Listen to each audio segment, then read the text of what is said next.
যে ছবি আপনাদেরকে দেখাবো সেই ছবি দেখলে আপনি কার্যত শিউরে উঠবেন। আনন্দপুরে ঘটনাস্থল থেকে উদ্ধার হয়েছে পোড়া হাত। হ্যাঁ, পোড়া হাতই উদ্ধার হয়েছে। আগুনে ঝলসে আপনারা জানেন ইতিমধ্যে 8 জনের মৃত্যু হয়েছে, 23 জন নিখোঁজ। তারা কেমন আছেন, কি অবস্থায় আছেন, জীবিত আদৌ কি তাদেরকে পাওয়া যাবে, এই প্রশ্নই এই মুহূর্তে ঘোরপাক খাচ্ছে। তারই মধ্যে পোড়া হাত উদ্ধার হয়েছে। আনন্দপুরে ছবি দেখতে পাচ্ছেন, 2টি গোডাউন, সেই গোডাউন পুড়ে একেবারে ছাই হয়ে গিয়েছে, আর তারই মধ্যে থেকে উদ্ধার হয়েছে এই পোড়া হাত। ঘটনাস্থল থেকে অয়ন শর্মা এই মুহূর্তে আমাদের সঙ্গে রয়েছেন, আমাদের প্রতিনিধি। সরাসরি অয়ন, যে ছবি আমরা দেখাচ্ছি তা দেখে কার্যত শিউরে উঠতে হচ্ছে, কারণ 8 জনের মৃত্যু হয়েছে আগুনে ঝলসেই। 23 জন তারা কোথায় কি অবস্থায় রয়েছে আমরা জানি না। তবে যে ছবি এই মুহূর্তে আমরা দেখছি তাতে এটা হলফ করে বলা যায়, যেখানে লোহার বিম এভাবে আগুনের তাপে দুমড়ে মুচড়ে যায়, সেক্ষেত্রে রক্ত মাংসের শরীর কিভাবে ভালো থাকতে পারে, বড় প্রশ্ন।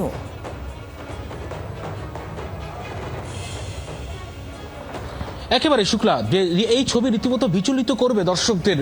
তোমাকে বলে রাখি যে এই যেভাবে চিতায় পুড়ে খাক হয়ে যায় গোটা দেহ, ঠিক তেমনই বিধ্বংসী আগুনের লেলিহান শিখা আনন্দপুরের এই ভয়াবহ অগ্নিকাণ্ডের ঘটনায় রীতিমতো পুড়ে খাক হয়ে গেছে প্রত্যেকটা শ্রমিকের দেহ।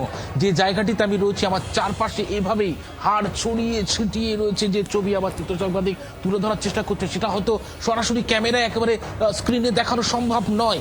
এমনইভাবে দেহাংশ ছড়িয়ে ছিটিয়ে রয়েছে চারপাশে, কোথাও বা ফিমার বোন, কোথাও বা হাতের অংশ। এইভাবে শ্রমিকরা যারা এই কারখানায় দীর্ঘদিন ধরে ছিলেন, তারা এইভাবে অগ্নিকাণ্ডের একেবারে লিহান শিখায় পুড়ে খাক হয়ে গেছে। তাদের রীতিমতো যেন জ্বলন্ত চিতায় তাদের দেহ পুড়ে খাক হয়ে গেছে।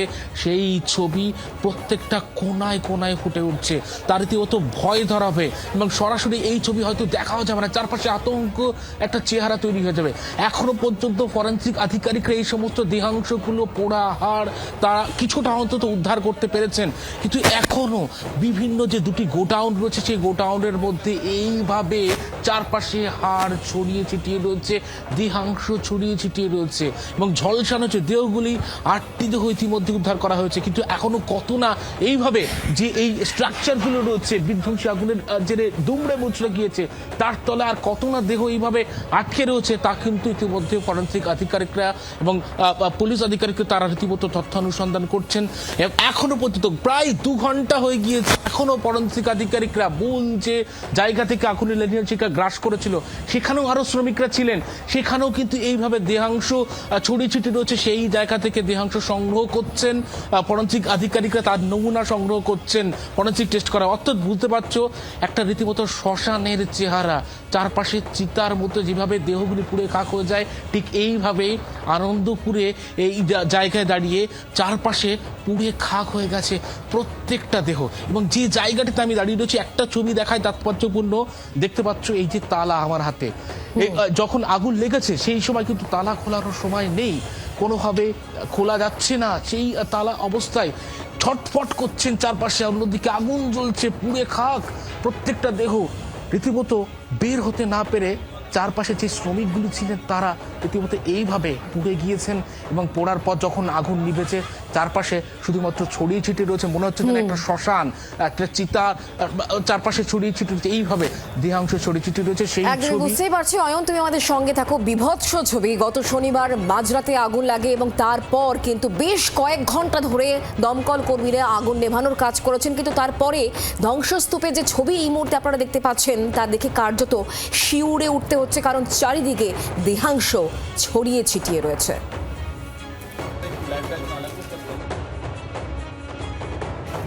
ঠিক শুক্লা যেখান থেকে শেষ করলে আমি সেখান থেকে শুরু করব, কারণ এই যে পোড়া হাড়, এই পোড়া হাড়ের ডিএনএ টেস্ট বা ডিএনএ প্রোফাইল যতক্ষণ করা না হচ্ছে, বোঝা যাচ্ছে না কার হাড়। এই যে পোড়া দেহাংশ রয়েছে, এগুলো কাদের দেহাংশ? কারণ এখনো পর্যন্ত 23 জন নিখোঁজ, যাদের কোনো খোঁজ পাওয়া যাচ্ছে না। এই 23 জন কোথায়? তারা কি ঝলসে গেলেন, জীবন্ত পুড়ে গেলেন ওই গোডাউনের ভেতরে? এই প্রশ্ন কিন্তু উঠছে, কারণ পরিজনরা হাহাকার করছেন, বাইরে দাঁড়িয়ে রয়েছেন, প্রশাসনের মুখাপেক্ষী হয়ে রয়েছেন যে প্রশাসন বোধহয় উত্তর দিতে পারবে, কিন্তু এখনো পর্যন্ত তেমন কোনো উত্তর প্রশাসন দিতে পারেনি। 23 জন এখনো পর্যন্ত নিখোঁজ, 8 জনের দেহ উদ্ধার হয়েছে। এবং সেই দেহ পরিবারের হাতে অবশ্যই তুলে দেওয়া হবে, কিন্তু তার আগে এই মুহূর্তে সবচেয়ে ইম্পর্টেন্ট হচ্ছে DNA test. DNA sample test না করা পর্যন্ত বোঝা যাচ্ছে না কোন কার দেহ, কোন পরিবারের দেহ। এবং সবচেয়ে গুরুত্বপূর্ণ যে এক্ষেত্রে সুজিত বসু অর্থাৎ দমকল মন্ত্রী তিনি কেন দেরিতে গেলেন এই নিয়েও কিন্তু প্রশ্ন উঠছে। অয়ন শর্মা এই মুহূর্তে সরাসরি আমাদের সঙ্গে রয়েছেন। অয়ন, অনেক প্রশ্ন এই মুহূর্তে এই আনন্দপুর অগ্নিকাণ্ডের ঘটনায় সামনে উঠে আসছে। সবচেয়ে বড় প্রশ্ন হচ্ছে এই 23 জন কোথায় গেলেন? এই 23 জনের কেন কোনো খোঁজ এখনো পাওয়া যাচ্ছে না?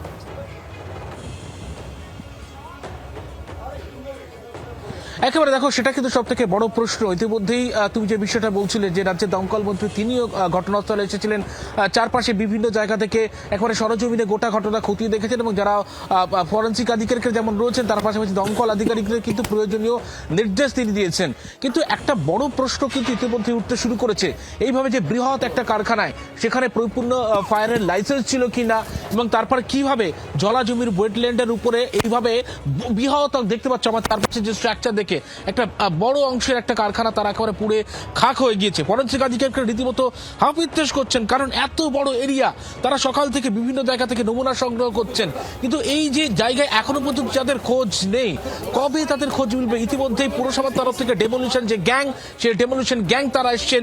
এই যে স্ট্রাকচারগুলো যদি সরানো হয়, তার তলা থেকে যদি আরো কোনো দেহ উদ্ধার হয়, দেহাংশ উদ্ধার হয়, এবং সেই জায়গায় দাঁড়িয়ে যে হিসেবটা, সেই হিসাবটা কিন্তু এখনো পর্যন্ত যারা নিখোঁজ রয়েছেন সেটা কিন্তু এখনো পর্যন্ত পরিষ্কার নয় পুলিশ প্রশাসনের কাছে, যারা আধিকারিকরা আছে তাদের কাছে কিন্তু পরিষ্কার নয়। সরকারিভাবে এখনো পর্যন্ত যেমনটা জানানো হচ্ছে যে 8 জনের মৃত্যু হয়েছে, কিন্তু এই সংখ্যাটা হয়তোবা আরো বাড়তে পারে, এমনটাই কিন্তু অনুমান করছেন পুলিশ থেকে শুরু করে। অনেক ধন্যবাদ আপাতত আমাদের সঙ্গে থাকার জন্য। আমি অবশ্যই না, আমি একটু সঙ্গে রাখবো, কারণ আরো একটি প্রশ্ন রয়েছে। কিন্তু তার আগে যে মোমোর দোকানে অগ্নিকাণ্ড, সেই মোমোর দোকানের তরফ যারা সংস্থা তারা কি বলছেন, এবং একই সঙ্গে সুজিত বসু তিনি 32 ঘন্টা পর ঘটনাস্থল পরিদর্শন করেছেন, এ নিয়েও প্রশ্ন উঠছে। সুজিত বসু কি বলছেন আপনাদেরকে শোনাবো। একটা সাবজুডিস, কিন্তু এখানে এখন ইনভেস্টিগেশন চলছে।